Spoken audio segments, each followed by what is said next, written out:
All right, today's the day I have been dreading for 2 months. And we're just going to get into it. I'm just going to talk to you about what happened, what's going on. Vegas Finals air tonight on NBC. We filmed the first night of the Vegas Finals in 2 parts because there was a course malfunction. And I'm on set. I was all ready to go. They were like, you know what, we're going to take about 40 of you and we're going to run you tomorrow night, and then we'll go right into stage 2. And I was one of those 40 or whatever it was, and I was like, all right, fine, whatever. I've dealt with stuff like this before, no big deal. So my wife and I go back to the hotel. We come back the next night. I'm on set. I got like 18 people to go. I'm all warmed up. I'm fired up. I'm so ready, so mentally clear, no illnesses, so healthy, lean, strong. And a COVID officer comes over to me. He's like, Joe, you got to put a mask on. Come over here, please. I was like, are you kidding me right now? What's going on? And we get tested before we go out to Vegas. We get tested in Vegas to see if we have COVID. I was testing negative. It was fine. He was like, no, it's not you. And I'm vaccinated also. You got to be vaccinated to be on the show. And I had COVID in December. And I was like, no. He was like, no, it's not you. It's your wife. I was like, what? Your wife tested positive. I was like, oh my gosh. That means she can't be on set, right? He was like, yeah, and you can't either.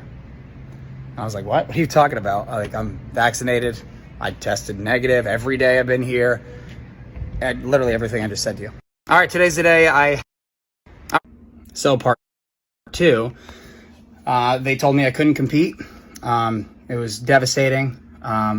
This is something that the union, I guess, put together at the beginning of the season. So I know the executives fought real hard to get me on the show. So thank you guys so much for fighting for me. But that was the COVID officer's job, was to make sure the rules were followed. Were the rules absolutely ridiculous? 100%. But hopefully they learn from that, because it's ridiculous. I know you guys agree with me. It is what it is. I wouldn't have changed anything. Honestly, my wife, I love her to death. She feels so bad about this, and yet I wouldn't have changed a thing, because she is the reason I'm even here today. So I love you, babe. As for competing in the future, I thought about not. I really did. I was going to not compete. I was. But I can't walk away yet. I'm only 33. Like, people think that's such an old number, and even I did. I joked about it, but come on. Like, I'm still in my peak. I'm not worried at all. I got plenty of years left if I really want to.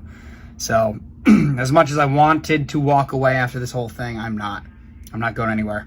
I'll be back for season 15. You better count on that. All right? And don't count me out, because I'll let you down.